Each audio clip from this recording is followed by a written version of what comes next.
All right, let's talk fantasy. Let's talk about the Bucs. Fantasy two-a-days. We're going to start at the quarterback position. Jameis Winston. Is there any fantasy value there? I mean, there is. He could be a matchup-based starter. 2 QB leagues. He's going to be drafted.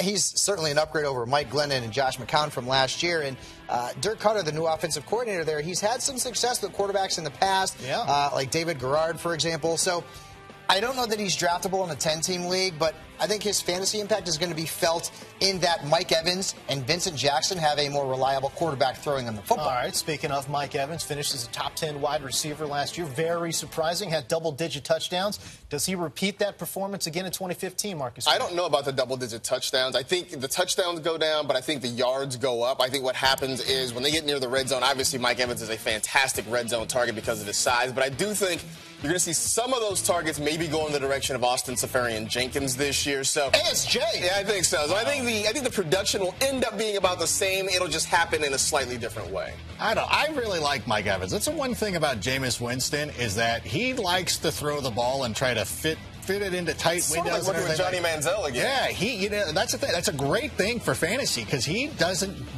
care. He takes chances. He's not afraid to throw interceptions. And when you have a target like Mike Evans, you're like, you know what? I'm going to go to him. I know ASJ is the hot talk, but you know what?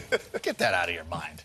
It's going to be Mike Evans. Would you agree? Does he repeat as a top 10 guy? I think he could be top 5. I think he's that good. Remember, okay, 12 touchdowns might be hard to replicate. The receptions and the yardage, I mean, there's a lot of room in that ceiling. He didn't have huge numbers in either category. You know who didn't have huge numbers last year? That would be one Doug Martin. Yes. But there's been a lot of buzz, actually, about how good Doug Martin has looked in camp. Do you believe the hype? No. It's like deja vu, guys. Remember last year? In the Doug Martin looks great. He's going to be the featured back. And then he missed like 10 games. He's not durable. I don't care what they say. And Cutter's had some success with running backs. During his time in Jacksonville, he had a certain Maurice Jones-Drew, who was one heck of a fantasy running back. But I don't trust Doug Martin. I wouldn't draft him before the 10th round as an RB4. And then, if it paid off, then great. But I am not going to draft him as anything more than a 4. I don't trust it. Adam, tantalizing talent, man. 1,900 total yards his rookie year. But, yeah, I mean, he's fallen off badly. Can he get back to at least a part of that? Yeah, that's the one thing. You're taking a chance on this guy. I'm not drafting him in the first 2 rounds. So